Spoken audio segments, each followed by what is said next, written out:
Chapter 6, Sloka 2. Yam sanyasamiti prahuhu.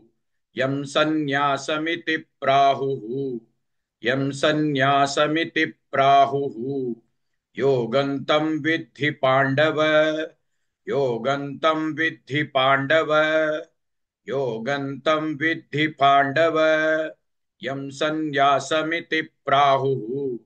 योगन्तं विद्धि पाण्डव यं सन्न्यासमिति प्राहुः योगन्तं विद्धि पाण्डव यं सन्न्यासमिति प्राहुः योगन्तं विद्धि पाण्डव यं सन्न्यासमिति प्राहुः योगन्तं विद्धि पाण्डव यं सन्न्यासमिति प्राहुः योगन्तं विद्धि पाण्डव न ह्यसन्न्यस्तसङ्कल्पः न ह्यसन्न्यस्तसङ्कल्पः न ह्यसन्न्यस्तसङ्कल्पः योगी भवति कश्चन योगी भवति कश्चन योगी भवति कश्चन न ह्यसन्न्यस्तसङ्कल्पः योगी भवति कश्चन न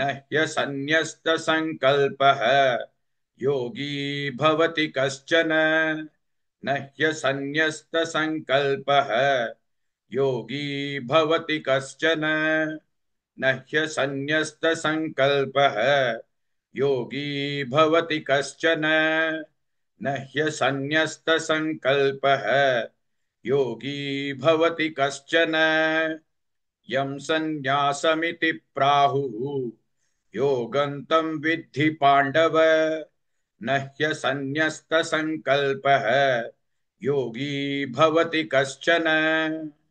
Please like and share this video because you could be instrumental in helping someone around the world recite the Srimad Bhagavad Gita, thereby helping them to have a life of unending opulence, victory and prosperity.